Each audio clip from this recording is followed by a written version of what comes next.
Quelques mots avant de donner la parole aux deux premiers orateurs pour rappeler que nous sommes au Collège de France, mais que nous sommes les invités de trois institutions qui se sont réunies pour ce colloque honorant Roland Barthes à l'occasion du centenaire de sa naissance, centenaire qui a eu lieu hier. L'École des hautes études en sciences sociales, qui est l'héritière de la 6e section de l'école pratique des hautes études. Roland Barthes a été longtemps à cette 6e section de l'école pratique des hautes études, à la fin des années 50, dans les années 60, et jusqu'à son arrivée au Collège de France en 1977. C'est donc à cette institution qu'il a été le plus longtemps rattaché. Et elle est représentée ici par Philippe Roger, qui est un vieil ami et avec qui nous avons organisé ce colloque.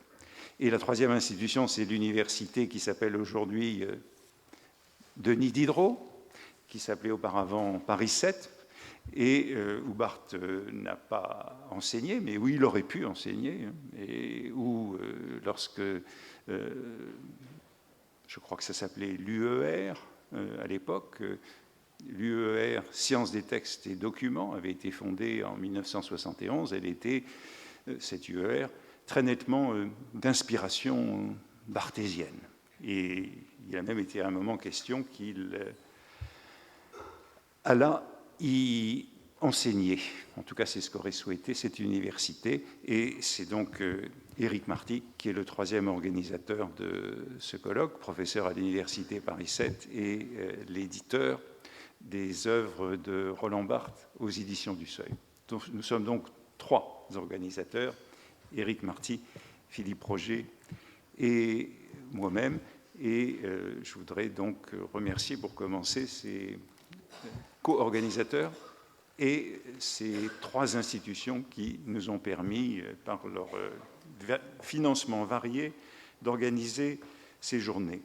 Alors le principe de ces deux journées, c'est pour beaucoup de demander à ceux qui ont connu Barthes, ceux qui ne l'ont pas connu, de différentes générations et de différentes spécialités, universitaires ou non universitaires, français ou non français, de leur demander comment Barthes a compté pour eux dans leur activité professionnelle, mais aussi dans leur vie.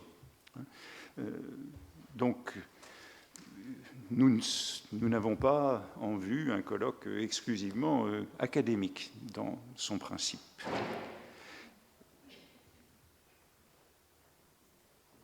Il y aura des discussions. Il a été demandé à tous les orateurs de se limiter à 30 minutes afin de laisser le temps d'un quart d'heure à la fin de leur communication, puisqu'elles sont espacées de 45 minutes, afin d'avoir un échange avec les uns et les autres. Les orateurs ne seront pas présentés afin de gagner du temps.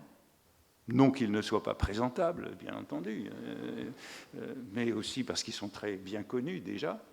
Et vous avez pu trouver à l'entrée dans la salle une fiche qui rappelle qui ils sont brièvement. Je crois qu'il est plus intéressant de garder du temps pour la discussion qui suivra les communications que de le consacrer à cet exercice rhétorique de la présentation des conférenciers.